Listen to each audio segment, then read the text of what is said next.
তো ইতিমধ্যে আপনারা সকলে জেনে গিয়েছেন অন্নপূর্ণা যোজনার পারিবারিক তথ্য সংগ্রহের ফর্ম সম্বন্ধে, যে একটি 13 পাতার একটি ফর্ম আছে যেটি সকলকে ফিল আপ করে জমা করতে হবে। তো আপাতত জমা করার কোনো নির্দেশিকা নেই যে কোথায় অ্যাকুরেট ফর্মটি জমা করতে হবে। তো ইতিমধ্যে অনেকে ফর্মটি বাড়িতে বসে ফিল আপ করা শুরু করে দিয়েছেন।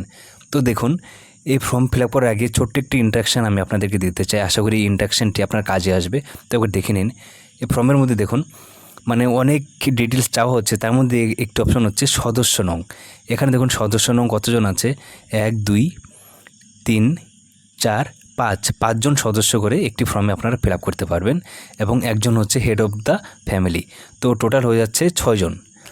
তো এখন একটা জিনিস আপনারা খেয়াল করবেন, এখানে দেখুন ফর্মের প্রথম পাতায় শুরুতে যেখানে সদস্যদের ডিটেলস চাওয়া হচ্ছে, শুরুতে আপনার 1 নম্বরে যে সদস্যের নাম দেবেন, নাম, জন্ম তারিখ, লিঙ্গ, পরিবারের প্রধানের সঙ্গে তার সম্পর্ক এবং আধার নাম্বার। এরপরে একটু নিচে যাবেন, নিচে গিয়ে কিছু দূরে আবার 1 নম্বর যে সদস্য আছে ওনার কিছু ডিটেলস চাওয়া হবে, bank account number, IFSC code.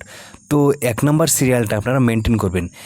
1 নম্বরে প্রথম 1 নম্বরে আপনারা যার নামটাম দেবেন, এরপরে অনেক কিছু 1 নম্বরের যে সদস্য আছেন ওনার নামে অনেক কিছু চাওয়া হবে। এখানে দেখুন ওনার এপিক নাম্বার যদি থাকলে দিয়ে দেবেন। সিরিয়ালটা আপনারা মেনটেন করবেন শুরুর থেকেই 1 2 3 4 5 এই সিরিয়ালে আপনারা যাকে রাখবেন, ঠিক পরের পাতাগুলোতেও 1 2 3 4 5 সেই সিরিয়ালের মধ্যে তার নামই যেন থাকে এবং তার ডিটেলসই আপনারা পূর্ণ করবেন। একটু সিরিয়াল উল্টোপাল্টা হলে কিন্তু অনেক বড় সমস্যা হতে পারে, তাই আপনারা সিরিয়ালটা ভালো করে মেনটেন করবেন।